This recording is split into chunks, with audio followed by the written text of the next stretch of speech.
कृष्णाय कृष्ण भक्ताय तद्भक्ताय नमो नमः। ओम नमो भगवते वासुदेवाय। ओम नमो भगवते वासुदेवाय। ओम नमो भगवते वासुदेवाय। ओम नमो भगवते वासुदेवाय। ओम नमो भगवते वासुदेवाय। ओम नमो भगवते वासुदेवाय। नारायणं नमस्कृत्यं नरं चैव नरोत्तमं देवीं सरस्वतीं व्यासं ततो जयमुदीरये।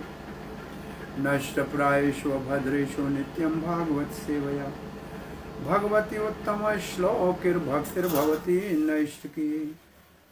कृष्णाय वासुदेवाय देवकी नंदनाय च नंदगोपकुमाराय गोविंदाय नमो नमः। जय श्री कृष्ण चैतन्य प्रभु नित्यानंद श्री अद्वैत गदाधर शिवासादि गौर भक्त वृंदा। हरे कृष्णा कृष्णा कृष्णा हरे हरे, हरे राम राम राम हरे हरे। हरे कृष्णा। प्रिय पंचशील भक्तवृंद, दामोदर देश भक्तवृंद, सनातन देश भक्तवृंद, फेसबुक के भाग्यशाली भक्तों, श्रीमद् भागवत के प्रार्थनाओं के अंतर्गत हम 7वें स्कंद के 10वें अध्याय में प्रहलाद महाराज, भगवान नरसिंह देव ने जब वर मांगने को कहा प्रार्थनाओं से प्रसन्न होकर, तो क्या प्रहलाद महाराज सिद्धांत स्थापित कर रहे हैं, उसके चौथे अध्याय से आज हम शुभारंभ करेंगे। चौथे श्लोक से शुभारंभ करने जा रहे हैं। कल हमने जो श्लोक पढ़ा था बहुत अच्छा श्लोक था। कल हमने बताया भृत्य लक्षण जिज्ञासुर भक्तम कामेषु अचोदयत भवान संसार बीजेषु हृदय ग्रंथिषु प्रभो। भृत्य का लक्षण, एक सेवक का लक्षण क्या होता है? जो भक्त है और जिसको कोई भौतिक कामना नहीं है, नहीं तो इस संसार सागर में तो कामनाओं का बीज हृदय में गांठ बन के सबको भटका रहा है। और इसके आगे आज का श्लोक पढ़ रहे हैं। नान्यथा अखिल गुरो घटेत करुणात्मनः यस्त आशीष आशास्ते न स भृत्य स वै वणिक। न अन्यथा, और कोई कारण नहीं है।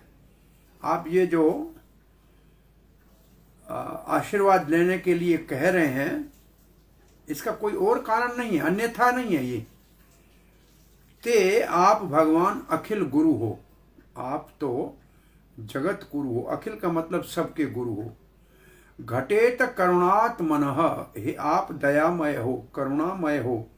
और जो भी घट रहा है, जो भी हो रहा है, यस त आशीष आशास्ते, जो आप आशीष दोगे, वरदान दोगे। आशास्ते का मतलब इच्छाएं। जो भौतिक इच्छाओं की पूर्ति करने के लिए आपकी की भक्ति, आप उसके बदले में दो वरदान और भौतिक कामनाएं करो पूरी। न सब भृत्य, वो वास्तव में आपका सेवक नहीं है। तो कौन है वो? स वही वणिक, वो तो व्यापारी है। ये वणिक शब्द पेड़ के नीचे बैठ के व्यापार करने वाले को वणिक कहते हैं। उससे शब्द बनिया बन गया। ये वणिक शब्द ही बनिया बना है। वो बड़े बड़े पेड़ों के नीचे दुकान खोलते थे तो उसको बनिया कहते हैं, वणिक, व्यापारी। फिर वाणिज्यम उससे निकला। तो प्रभुपाद लिखते हैं, भगवान हे जगत गुरु, आप किसी और कारण से, ये मैं नहीं कहता हूं कि आप भक्तों को कोई प्रलोभन देते हैं, क्योंकि आप तो कभी भी अपने भक्तों को जो उनके हित के लिए नहीं है, उनका लाभ नहीं है, वो आशीर्वाद देते ही नहीं हो। और इसके विपरीत जो भौतिक इच्छा की पूर्ति के लिए आपकी भक्ति करता है वो शुद्ध भक्त नहीं है। वो तो वास्तव में एक व्यापारी है जो कुछ लाभ के लिए कोई सेवा करता है। ये जगत गुरु, आप दयालु हैं, ये आपकी दया है और कोई कारण नहीं है, ये आपकी दया है। जो आशीर्वाद मांगेगा, भौतिक आशीर्वाद मांगेगा, वो भक्त नहीं है, वो तो एक व्यापारी है। ये जगत गुरु, आप सबको शिक्षा देने के लिए और सबके लाभ के लिए यहाँ तक के ब्रह्मा और शंकर आदि सबको शामिल करके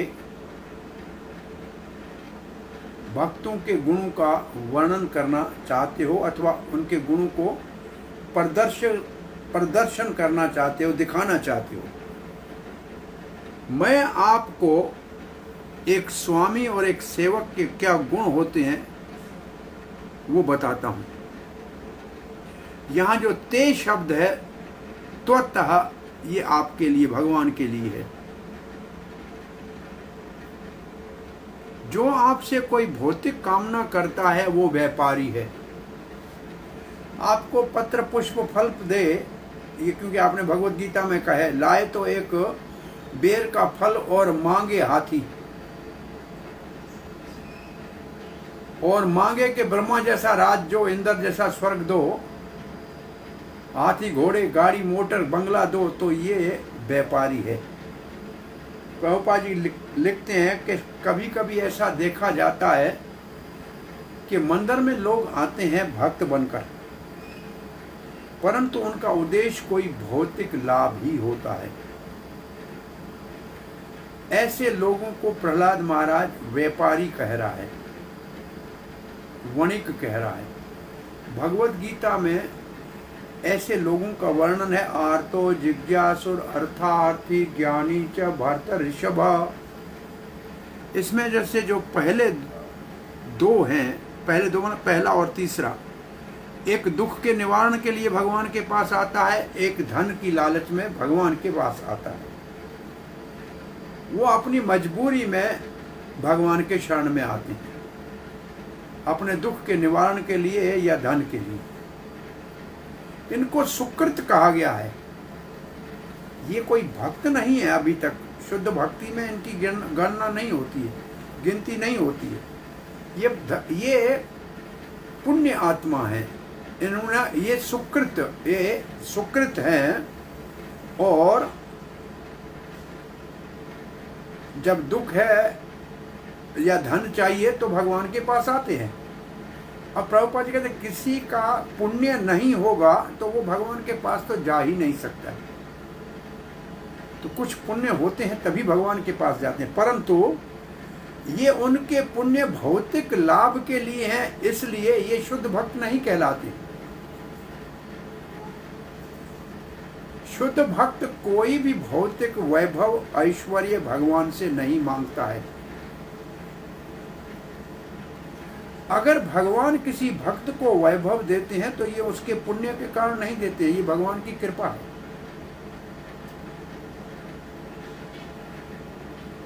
वो सेवा करता है तो भगवान उसको अपनी सेवा के लिए सामग्री देते हैं। जब कोई भक्ति में लगता है तो वो अपने आप पुण्य आत्मा हो जाता है, उसके लिए अलग कोई पुण्य करने की आवश्यकता नहीं, वो अपने आप पुण्य आत्मा हो जाता है।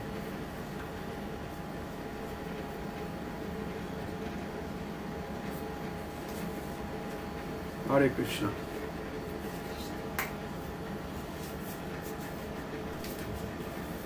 Hare, you can come by 8 o'clock.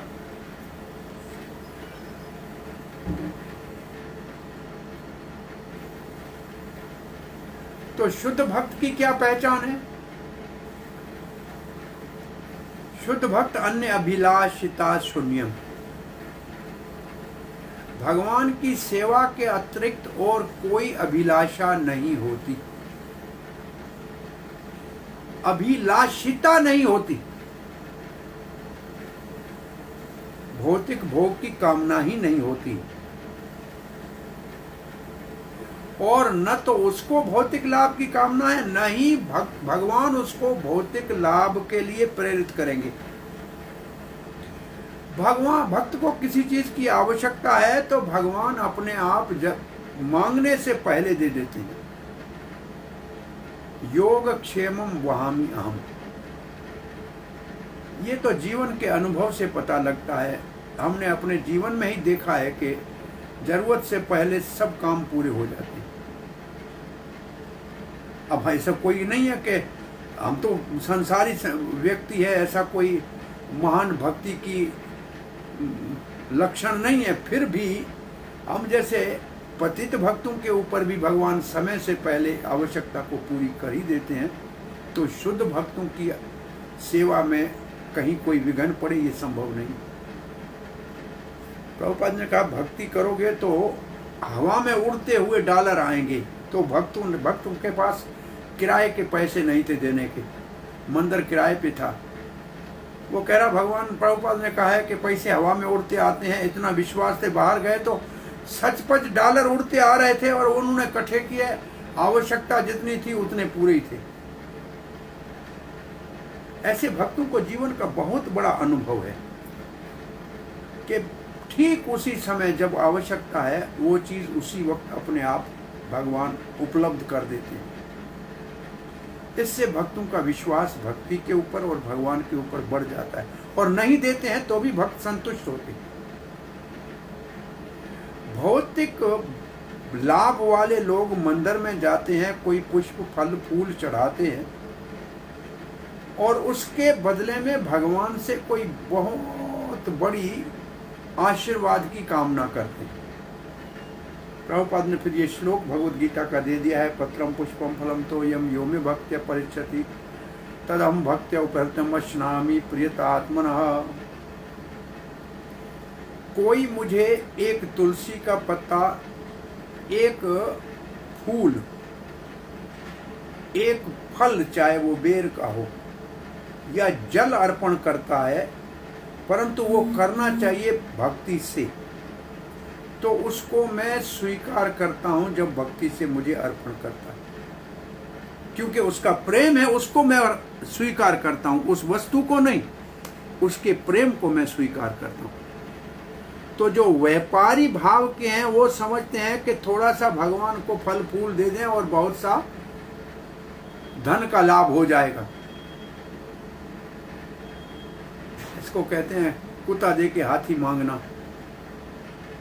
तो ये भाव नहीं होना चाहिए। आता है ये भाव मन में कि भगवान की सेवा कर रहे हैं, दुख दूर हो जाएगा, बुरा नहीं है, परंतु नहीं करेंगे तो भी भगवान ठीक करेंगे ही। ऐसा लिखा है कि ये इन्हीं श्लोकों के तात्पर्य में आचार्य लिखते हैं, भगवान कहते हैं वैसे वो नहीं मांगते तो भी मैं उनको देने वाला ही था, क्योंकि मैं दयालु हूँ, मेरी भक्ति करता है, उसके पास किसी चीज का अभाव रह नहीं सकता। तो भगवान तो वैसे भी देने के लिए तैयार हैं। तो ऐसा अगर कोई भाव करके जाता है तो भक्ति के अब शुद्ध अवस्था में नहीं है। इसलिए प्रभुपाद ने श्लोक लिखा है, सर्व उपाधि विनुर्मुक्तम तत्पत्वेन निर्मलम। अभी तक वो सारी उपाधियों से मुक्त नहीं हुआ है और इच्छाओं से निर्मल नहीं हुआ है, साफ नहीं हुआ है।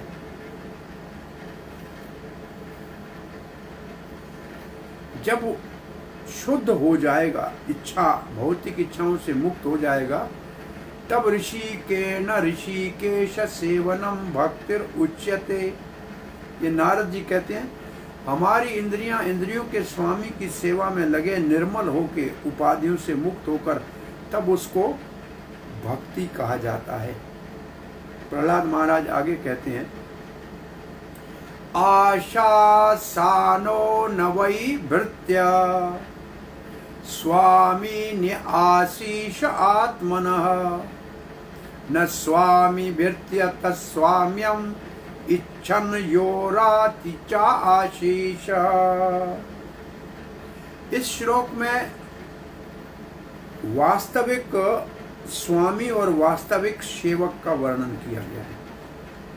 आशास आनु न वही भृत्य, जो केवल भौतिक इच्छाओं की पूर्ति करे भगवान की, वो सेवक नहीं है। स्वामीन आशीष आत्मनः, और जो स्वामी है वो केवल भौतिक इच्छा ही दे व्यक्तिगत उसके भोग के लिए, तो फिर वो स्वामी भी नहीं है। क्यों?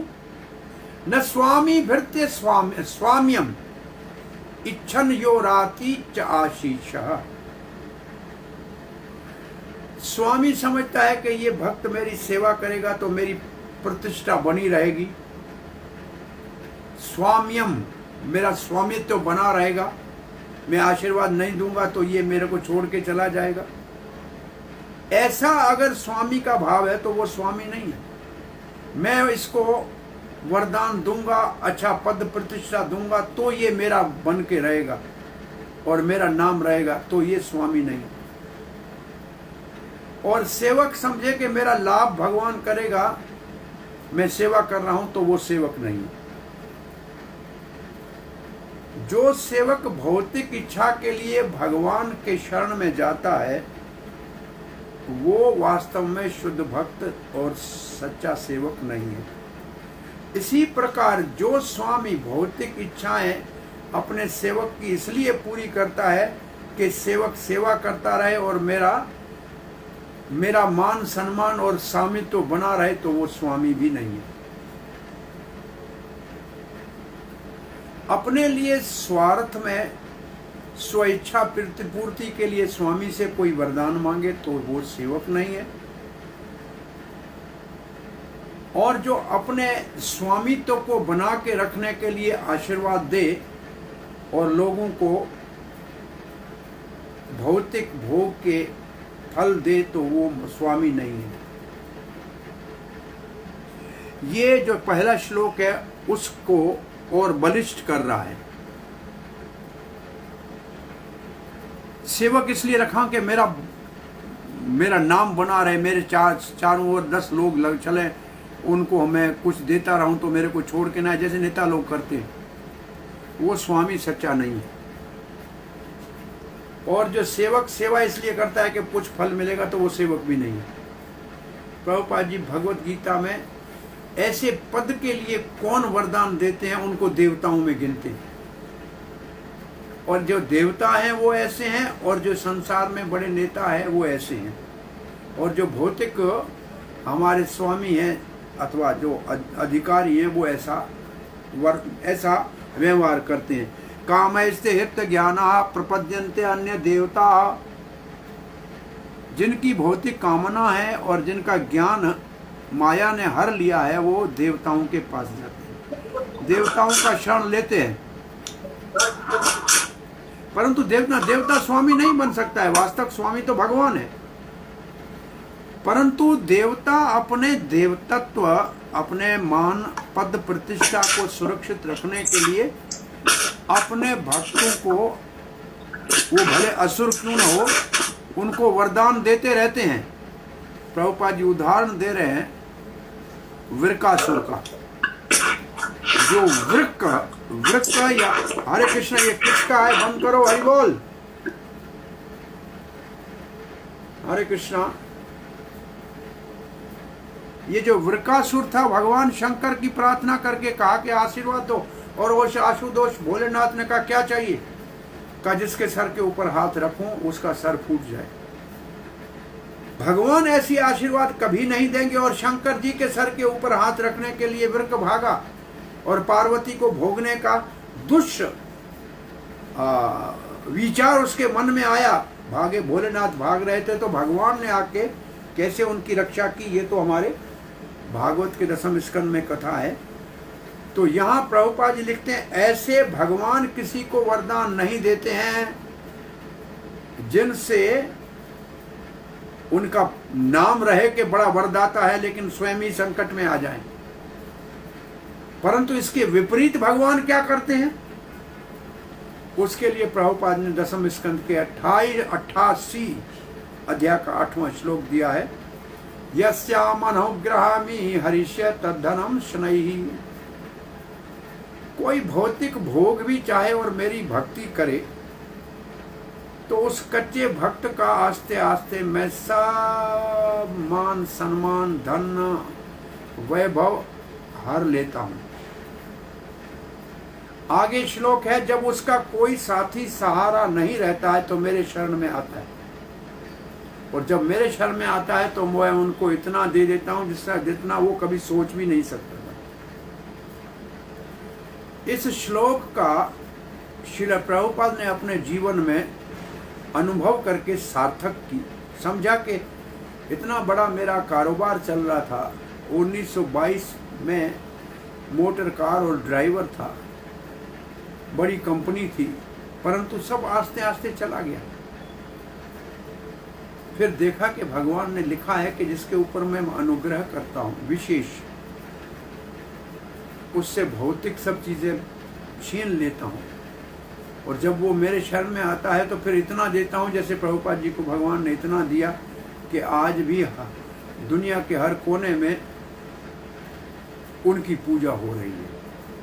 तो घाटा क्या हुआ? एक छोटा घर, छोटा परिवार, छोटा दुकान गया और पूरी दुनिया मिली, दुनिया के इतने अनंत सेवक मिल गए।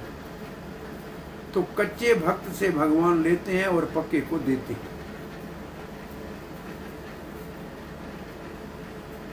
भगवान दयालु है। तो प्रहलाद महाराज यहाँ वास्तविक स्वामी और वास्तविक सेवक का वर्णन करके और उनके लक्षण बता रहे हैं, उनको उनके विषय में समझा रहे हैं। भगवान ही वास्तव में शुद्ध स्वामी है, और हम जीव जो शुद्ध भक्त हैं हम में से, वो ही वास्तव में सच्चे सेवक हैं, जिनका कोई भी भौतिक इच्छा पूर्ति के लिए भगवान के पास नहीं जाता। जिसकी भौतिक कामनाएं हैं वो अगर सेवक बन जाएं और वो स्वामी उनकी इच्छाएं पूरी करता रहे केवल इसलिए कि मेरी पूजा करते रहे, तो वो वास्तव के स्वामी नहीं।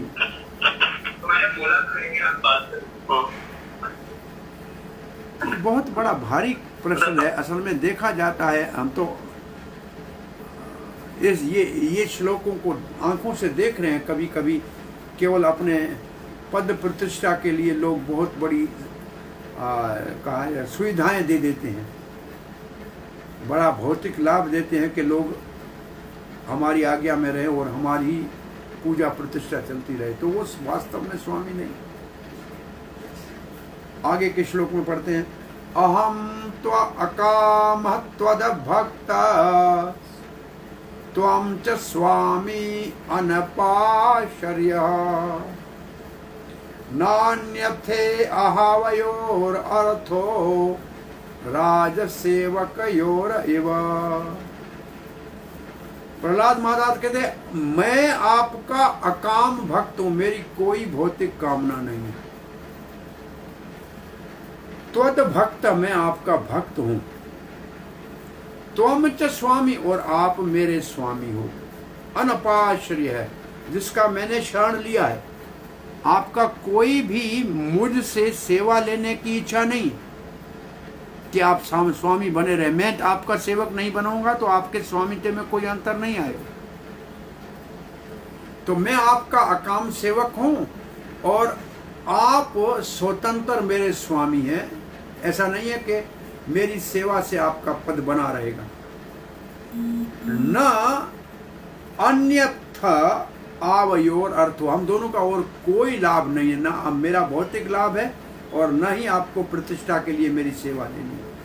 उदाहरण क्या रहे, हम ऐसे नहीं है जैसे राजा की सेवक सेवा करता है क्योंकि तनख्वाह मिलती है। राजा सेवक की ओर एवं ऐसे हम नहीं हैं।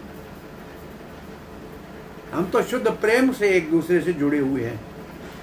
ये मेरे नाथ, मैं आपका अकाम बिना किसी स्वार्थ के सेवक हूं और आप मेरे सनातन स्वामी है, नित्य नाथ है।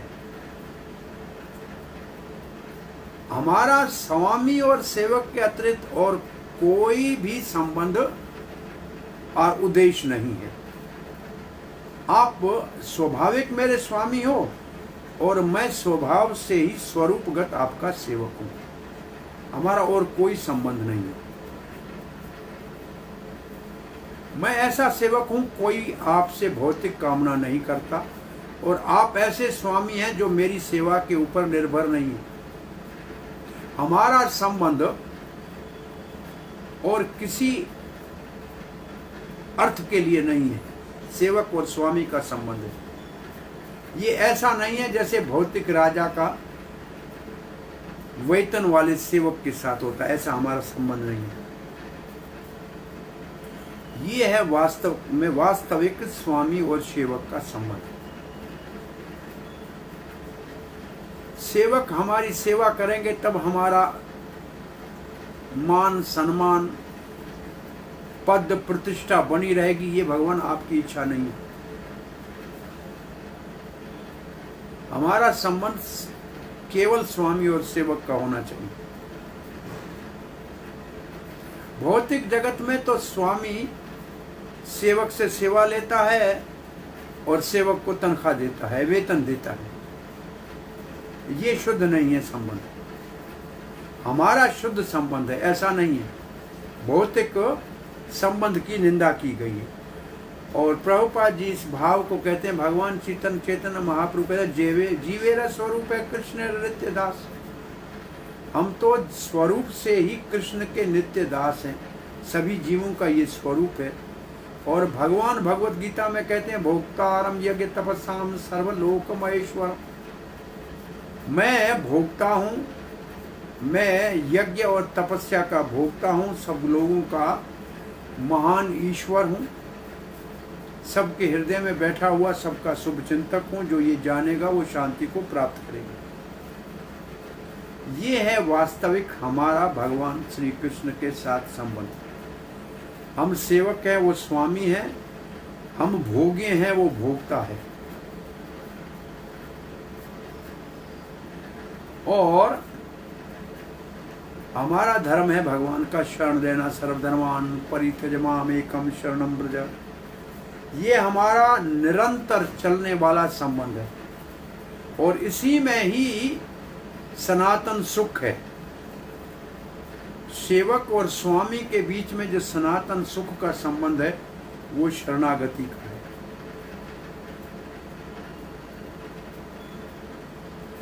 दुर्भाग्य से जब ऐसा सनातन संबंध बिगड़ जाता है और जीव भगवान से अलग स्वामी बनना चाहते हैं और सुखी होना चाहते हैं और भगवान को अपनी इच्छाओं की पूर्ति का सेवक बना लेते हैं, भगवान ये काम करना, भगवान ये काम करना, तब वो कभी सुखी नहीं रह सकते।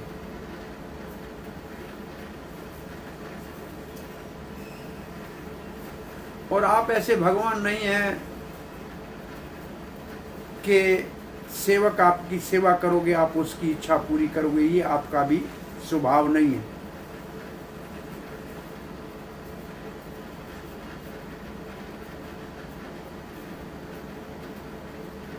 और ऐसे वो आपका इच्छा पूरी नहीं करे तो आप कहेंगे ये हमें स्वामी नहीं चाहिए। जैसे इस दुनिया में कोई तनख्वाह नहीं देगा तो छोड़ के नौकरी चले जाएंगे, स्वामी अपने घर में, हम अपने घर में। ऐसा हमारा संबंध नहीं है। वास्तव में स्वामी किसको कहते हैं? वो कहेगा तुम्हें ये करना है, आदेश देगा। और सेवक क्या कहेगा? जो आ गया। और कोई प्रश्न उत्तर नहीं है। प्रभुपाद जी कहते हैं भक्त मिलिट्री डिसिप्लिन है। सैनिक को आदेश दे के गोली चलाओ तो गोली चलाएगा, गाड़ी चलाओ तो गाड़ी चलाएगा, झाड़ू निकालोगे तो झाड़ू निकालेगा।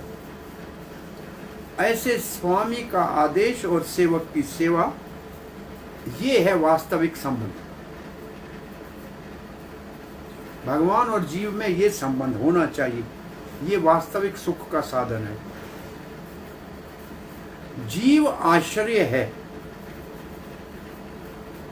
इसका मतलब भगवान के ऊपर आश्रित है और भगवान विषय है। भगवान विषय है मतलब हमारी पूजा का विषय भगवान है, हमारे जीवन का लक्ष्य भगवान है। तो जीव आश्रय भगवान विषय, ये है वास्तविक सेवक और स्वामी का संबंध। परंतु दुर्भाग्य से भौतिक जगत में फंसे हुए लोग, माया जाल में फंसे हुए लोग, न ते विदु स्वार्थ गतिम ही विष्णु, वो अपने स्वार्थ के विष्णु हमारा लक्ष्य ये नहीं जानते, ये उनका सच्चा स्वार्थ है, ये वो नहीं जानते। भौतिक माया ने उसको मोहित कर दिया है और वो सभी इस भौतिक जगत में अपने जीवन के परम लक्ष्य को नहीं जानते हैं। वो परम लक्ष्य है भगवान विष्णु, कृष्ण, नारायण। तो किसकी पूजा करनी चाहिए? तो प्रभुपाद जी को यहाँ ये भाव उनके मन में आया। पद्म पुराण का श्लोक, आराधनाम सर्वेषां विष्णु आराधनम परम, तस्मात् परतरम देवी तदीयानाम समर्चनम समर्चनम। सब की आराधना प्रार्थना करने में सर्वश्रेष्ठ सेवा है विष्णु की। हे पार्वती, शंकर जी कहते हैं, परंतु उससे भी उत्तम और महान है भगवान के प्रिय भक्तों की सेवा। तदिया नाम सम अर्चनम, तदिया नाम का मतलब भगवान के भक्तों की सेवा। और इसी भाव को चैतन्य महाप्रभु ने कहा है, गोपी भर्तहो पद कमलयोर दास दास आदास अनुदास। इसलिए प्रहलाद महाराज नरसिंह देव को प्रार्थना कर रहे थे कि मुझे आपके भक्तों का सेवक बनने की आशीर्वाद दीजिए। यही भक्ति की प्रणाली है, यही भक्ति का मार्ग है और यही भक्ति के साधन की विधि है। जैसे ही भगवान को हम अपना इच्छा पूर्ति करने वाला मानेंगे,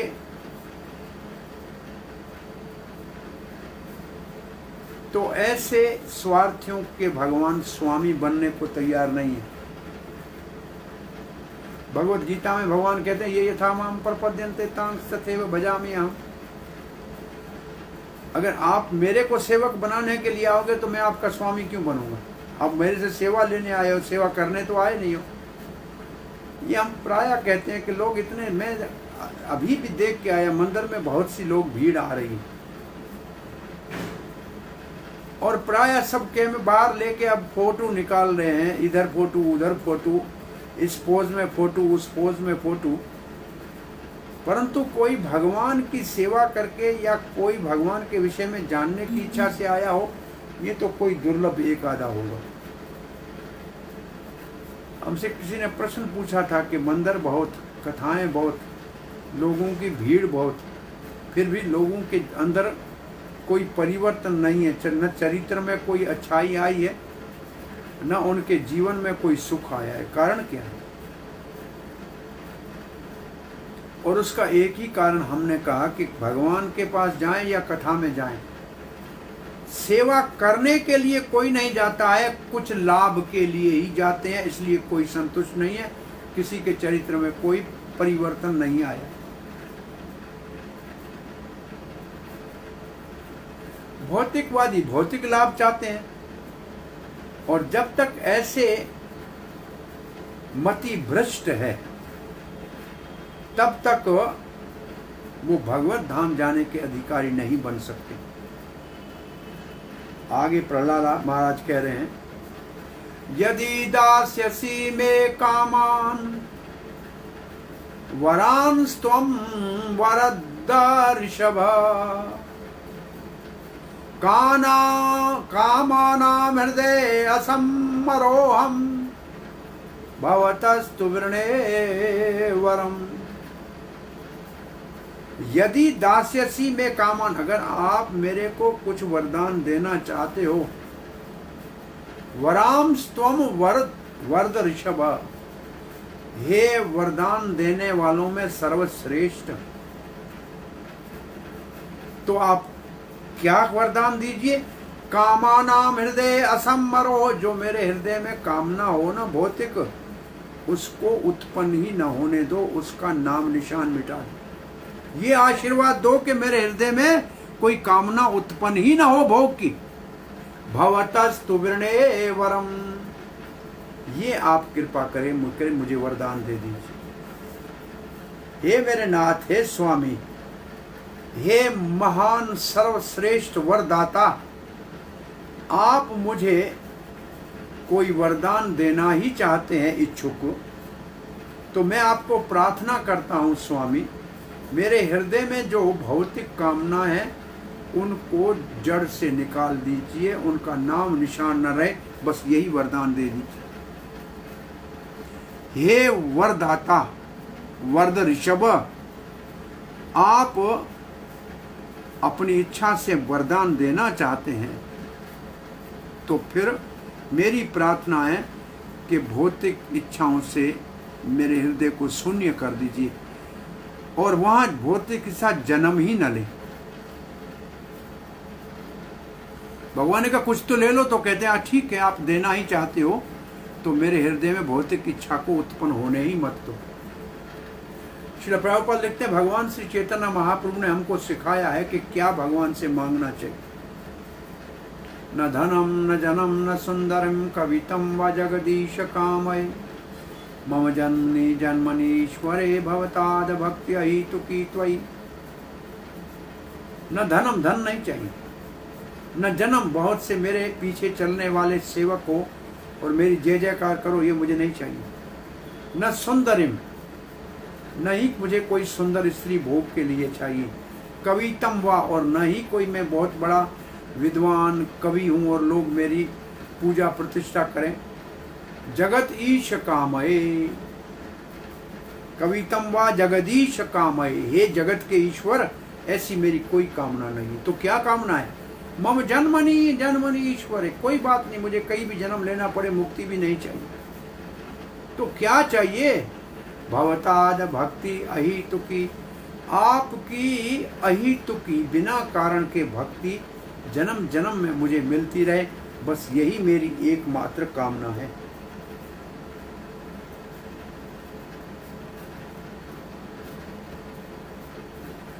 अगर आप पूछते हैं कि कुछ मुझसे मांग लो, तो मैं आपको प्रार्थना करता हूं कि भले मुझे जन्म लेना पड़े, कैसी भी परिस्थिति में जाऊं, मैं आपकी दिव्य सेवा से वंचित न हूं, ऐसी प्रार्थना करनी चाहिए।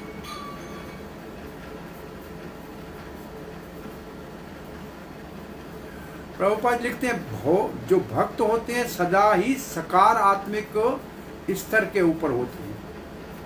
उसके विपरीत जो निराकार मायावाद के दर्शन का अनुशीलन करते हैं, वो सब चीजों को निराकार और शून्य बना देते हैं। कोई शून्यवाद में कैसे रह सकता है? हमारे पास कुछ तो होना चाहिए, शून्य कैसे होगा? इसलिए भक्त सकारात्मक पक्ष को लेते हैं, वो कुछ अपने पास रखना चाहते हैं, शून्य नहीं बनना चाहते। और क्या रखना चाहते हैं, वो प्रहलाद महाराज सुंदर तो उसका वर्णन कर रहे हैं। क्या कह रहे हैं? तो भगवान से मांगना ही है तो ये मांगो कि मेरे हृदय में भौतिक इच्छा उत्पन्न ही न हो। भगवान की सेवा की इच्छा भौतिक इच्छा नहीं है। ये हमारा स्वरूप है, ये हमारी वास्तविक पहचान है। 8वां श्लोक पढ़ रहे हैं। इंद्रियाणि मनः प्राण आत्मा धर्मो धृति मति ह्रीः श्रियस्तेज स्मृति सत्यम यस्य नश्यन्ति जन्मना। बहुत सद्गुणों का वर्णन किया है, परंतु कामनाओं के कारण ये सारे नाश हो जाते हैं। कहते हैं मांगने वाला मान गवाता है, अपना मांगने वाले का मान नहीं रहता। सुदामा भगवान श्री कृष्ण के घर गए, मांगा ही नहीं तो भगवान को देने के लिए परेशान होना पड़ा। माधवेंद्रपुरी ने कहीं कुछ नहीं मांगा तो भगवान दूध का लोटा लेके आ गए सेवा करने के लिए। तो मांगना, भगवान जानता नहीं है कि हमारी आवश्यकता क्या है। भक्त कहता है कि कुछ मांगने की जरूरत नहीं है, भगवान सब जानते हैं। तो इंद्रियाणी इंद्रियां, मन प्राण आत्मा शरीर, धर्म, धृति का मतलब धीरज, मति बुद्धि, और हिरी लज्जा, श्री वैभव, तेज स्मृति याद करने की शक्ति, सत्यम सत्य, यस्य नश्यन्ति सब नाश हो जाते हैं, जन्मना जन्म से ही, किसके? जिसकी भौतिक कामनाएं होती हैं। हे मेरे नाथ, ये जो भौतिक कामनाएं हैं, ये जो काम की वासनाएं हैं, ये जीवन के आरंभ से ही हमारी इंद्रियों को, मन को, जीवन को, शरीर को, धर्म को, धैर्य को, बुद्धि को, लज्जा को और हमारे वैभव को, तेज को, स्मृति को, सत्य को नाश कर देती है।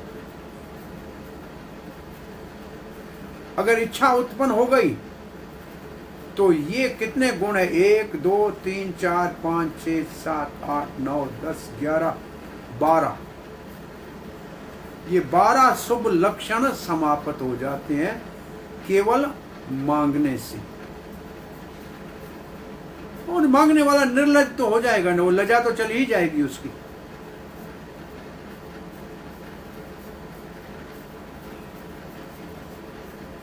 यस्य जो शब्द है इसका अर्थ है इच्छा का उत्पन्न होना, भौतिक कामना का उत्पन्न होना। यस्य, उससे सभी 12 सद्गुण नाश हो जाते हैं और भगवान के रास्ते से भटक जाते हैं और भगवान की मधुरता और सुंदरता का रसास्वादन नहीं कर सकते। श्रील प्रभुपाद लिखते हैं, भागवत में लिखा है, कामान से हृदय रोगम, कामम हृदय रोगम।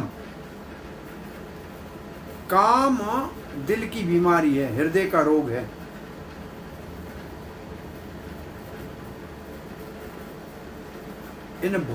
जो हमारी भौतिक जीवन शैली है उसमें ये काम बहुत बड़ा हृदय का रोग है।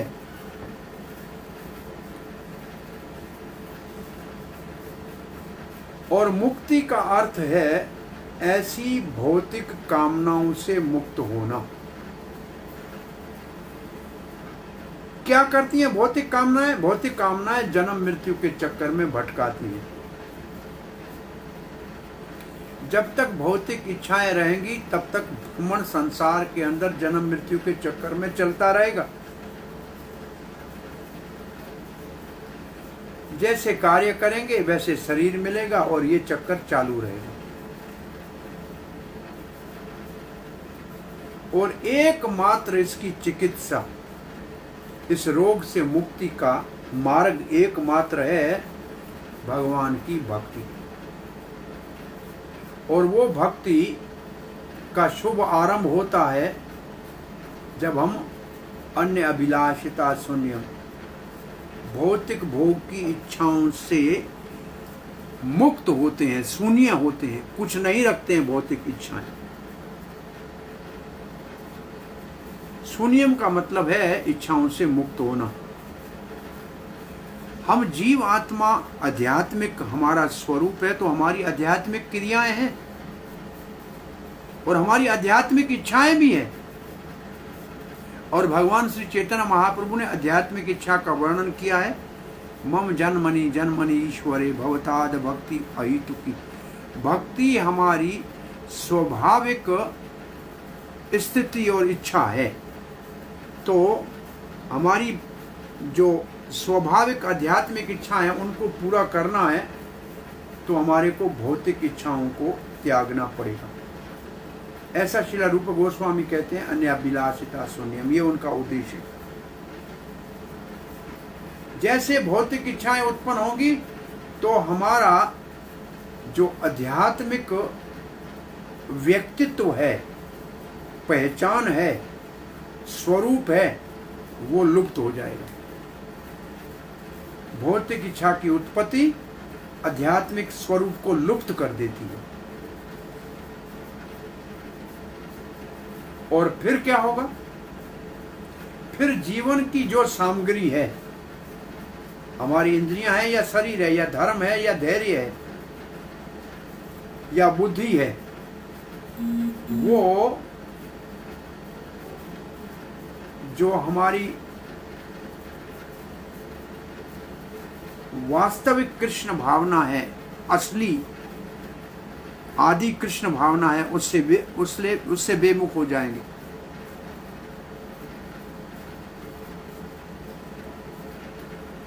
जैसे ही भौतिक इच्छाएं आएंगे तो हम अपनी इंद्रियों को, हमारे बुद्धि को, हमारे मन को भगवान की संतुष्टि के लिए काम नहीं कर सकते हैं, अपनी संतुष्टि के काम में लग जाएंगे।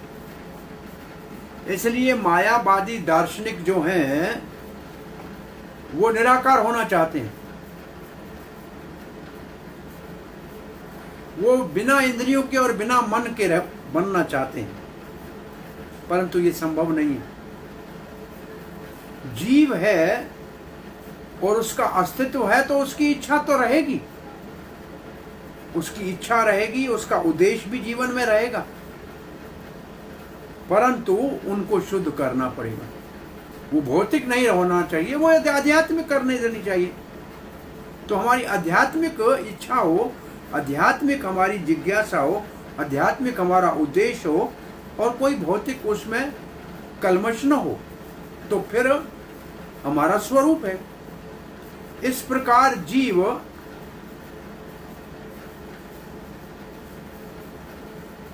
ये सब जीव के अंदर स्वभावगत हैं। इच्छा भी रहेगी, उद्देश्य भी रहेगा, लक्ष्य भी रहेगा, कुछ पाने की जिज्ञासा भी रहेगी, ये जीव के अंदर है।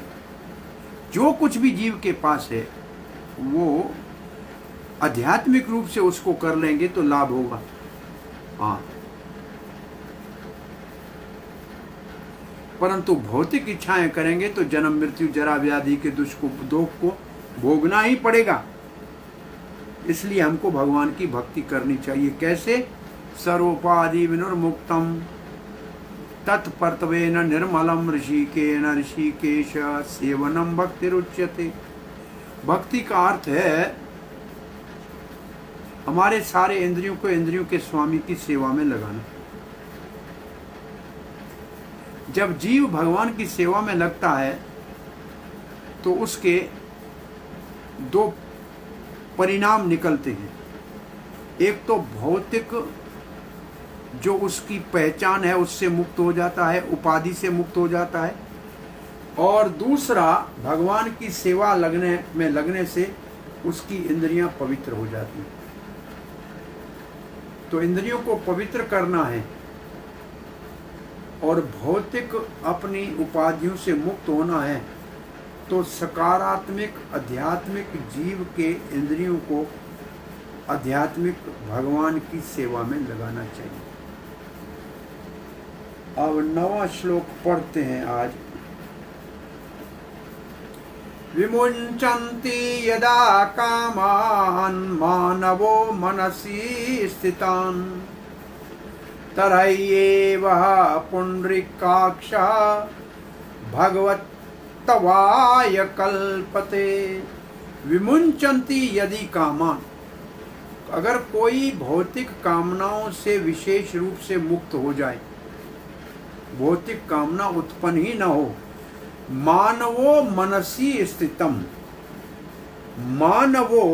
मानव समाज में मनसी मन में जो कामनाएं होते हैं वो अगर समाप्त हो जाएं, तरही उस समय, तरही एवं निश्चित रूप से पुंडरीकाक्ष भगवान जिनकी आंखें कमल जैसी हैं, ये उस वक्त कमल नयन भगवान, पुंडरिक अक्षर, कमल नयन भगवान, भगवताया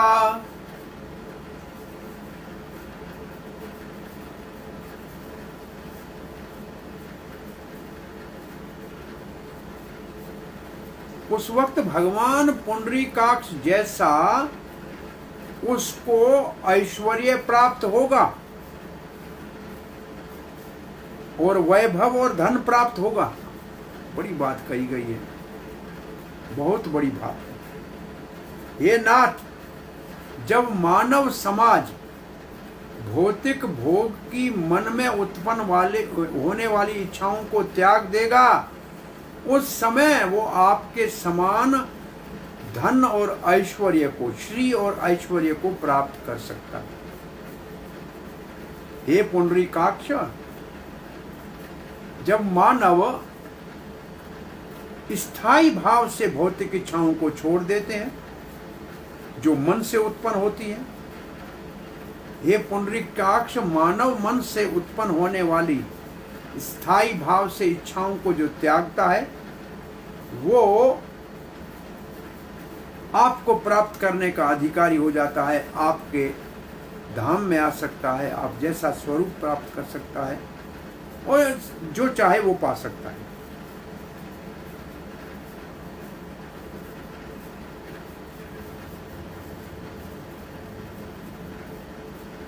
भगवान कहते हैं तुम्हें कोई मुझसे वरदान ही नहीं चाहिए,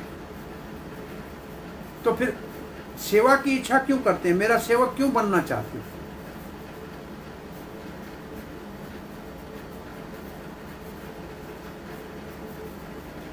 तो इसके उत्तर में कहते हैं, जब व्यक्ति पूर्ण रूप से भौतिक इच्छाओं से मुक्त होता है, तब उसका स्थायी भाव जागृत होता है। स्थायी भाव कहते हैं दास्य, सखा आदि, ये स्थायी भाव है। और तब वो भगवताय का एक अर्थ है, अगर ज्ञानी है तो ब्रह्म में लीन हो सकता है, परंतु मैं तो ब्रह्म में लीन होना नहीं चाहता।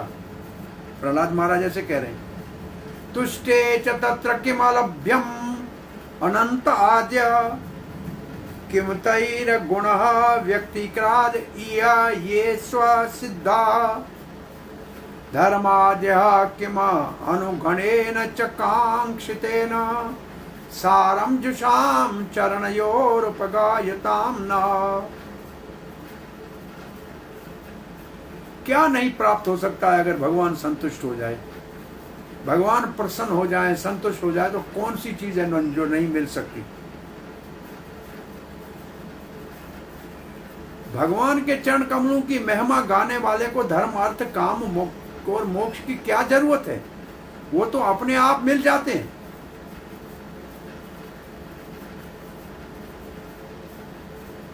मुक्ति को क्या करेगा, ये तो प्रकृति का न्याय में चलता रहेगा।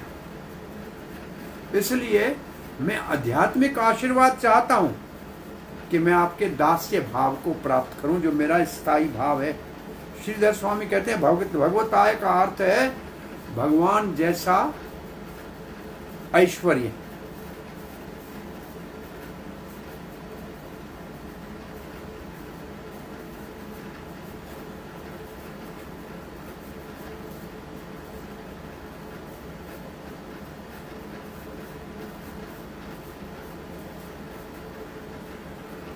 प्रभुपाद कहते हैं, नास्तिक लोग ये कहते हैं और निंदा करते हैं भक्तों की, और कहते हैं आपको कोई भगवान से आशीर्वाद पाना ही नहीं है और आप भगवान के अपने आप को भक्त कहलाते हो, और भगवान जैसा ऐश्वर्य प्राप्त हो सकता है, तो फिर आप क्यों मांगते हो वरदान कि मैं भगवान आपका सेवक बना रहा हूं। श्रीधर स्वामी लिखते हैं, भगवताय भगवत समान ऐश्वर्याय। भगवताय का अर्थ है भगवान के समान ऐश्वर्य। भगवान के धाम में भगवान का सेवक भी भगवान के समान ही है, उस जैसा रूप है, उस जैसा वैभव है, उस जैसा वही लोक है। और वहाँ कोई दास है, कोई मित्र है, कोई माता पिता है, कोई प्रेमी है भगवान का, वो सारे उन सब का वैभव भगवान जैसे समान है। ये है अचिंत्य भेद अभेद तत्व। भगवान के समान भी हैं और सेवक भी हैं, बराबर भी हैं और बराबर नहीं भी हैं। ये है अचिंत्य भेद अभेद का अर्थ। यह हमारा आज का क्लास पूरा करते हैं। ओम नमो भगवते तुभ्यं पुरुषाय महात्मने हर्याय अद्भुत सिंहाय ब्रह्मणे परमात्मने। ये प्रार्थना की पूर्णाहुति लग रही है। ओम नमो भगवते तुभ्यं, भगवान आपके चरण कमलों में, पुरुषाय महात्मने, हे महापुरुष, हे महात्मा, हर्याय अद्भुत सिंहाय, हे हरि, हे अद्भुत नरसिंह, ब्रह्मणे, हे ब्रह्म, परमात्मने, हे परमात्मा, आपको मेरा बार बार नमस्कार है। हे सद्गुण संपन्न भगवान, हे परम पुरुष, हे परमात्मा, हे हरि दुख नाशक, हे परम पुरुष, हे अद्भुत नरसिंह भगवान, मैं आपके चरण कमलों में प्रणाम करता हूँ।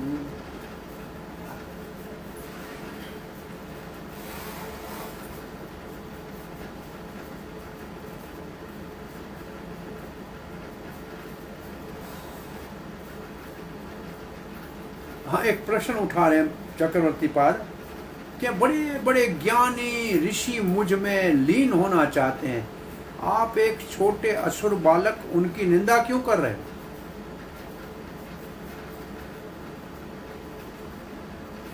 तो भगवान के सामने इन शब्दों से प्रहलाद महाराज प्रार्थना करके प्रणाम कर रहे हैं।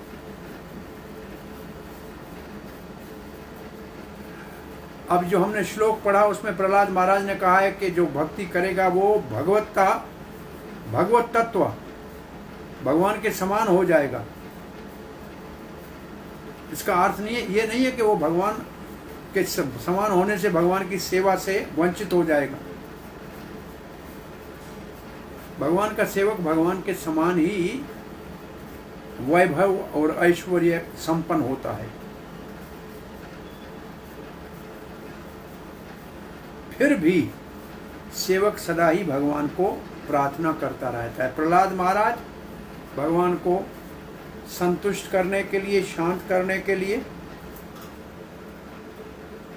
समान न समझकर सेवक समझकर प्रार्थना कर रहे हैं और प्रणाम कर रहे हैं। श्री भगवान वाच, अब भगवान क्या कहेंगे, अब आगे क्या प्रार्थना है। अब भगवान क्या कहेंगे प्रहलाद महाराज को कि आप राजा बन जाओ। तो प्रहलाद महाराज एक आशीर्वाद मांगेगा कि मेरे पिता आपका द्वेषी था, उसका उद्धार करो। तब भगवान नरसिंह देव कहेंगे आपके 21 पीढ़ियों का उद्धार हो जाएगा, मैं नहीं मारूंगा। तो ये प्रसंग ऐसे चलेगा। आगे हमारा क्या है इसके बाद। हरे कृष्णा।